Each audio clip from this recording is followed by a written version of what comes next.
it's the spotlight's on him, you know, like whenever I honestly think this could very well be the beginning of other like superstars, whether or not it would be just like contract negotiations or just general, just it definitely sets a precedence. Yeah.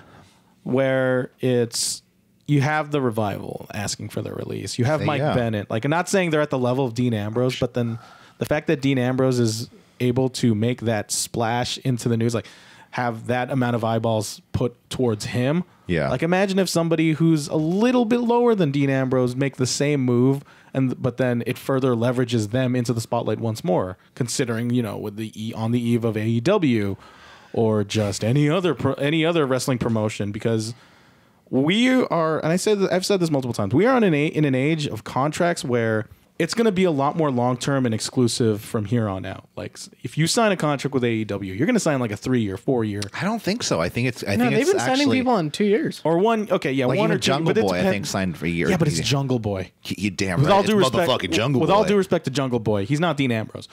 And you're damn right, he ain't no motherfucking Dean Ambrose. But hey, man, when I was there at the Clash of the Cap House, that dude was like the most over person. That in the guy was Rumble. over as hell, man. But you can go you can go to New Japan and do what Dean Ambrose versus Okada. Join the Bullet Club, or he could go like Ambrose and Bullet Club. Actually, that makes sense. I see it. He could be at Joey Janela's spring break. He might be at the Bullet Club block party.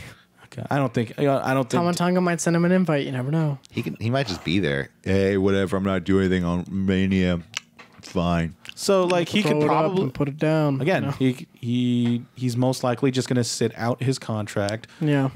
Go mountain biking in the Las Vegas desert like he did in that WWE Chronicle. Just ramble on about so weird. Everybody's got emotions.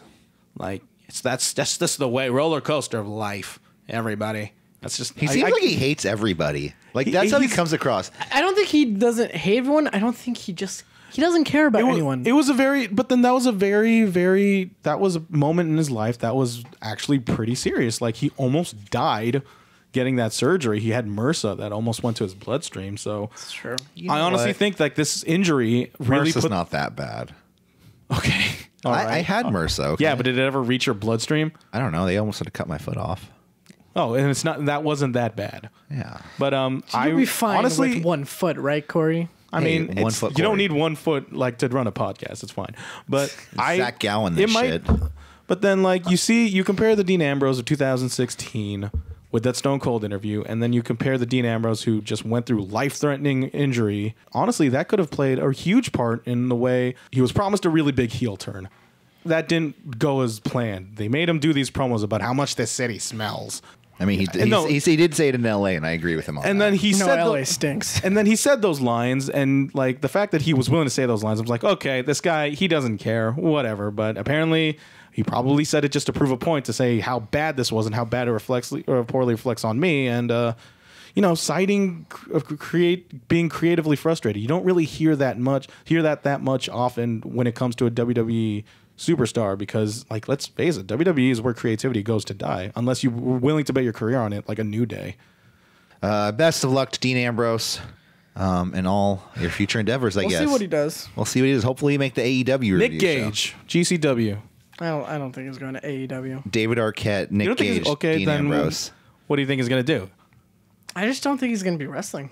Okay. But he's creatively frustrated. Like that to me, like that report, if that report's any indication, he wants to continue wrestling. He's just doesn't like what's being given to him. He wants to do something. I more honestly fulfilling. could see him in New Japan Pro Wrestling. I don't think so. I think he'll stay in America. I see him in Ring of Honor, not AEW though.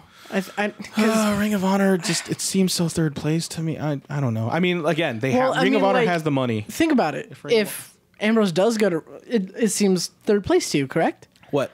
Ring of Honor. Yeah. Imagine Ambrose goes there. I don't think he's that much of I don't think he's enough of a needle mover for an entire company like Ring of Honor. Talent, a lot more eyes would be on Ring of Honor.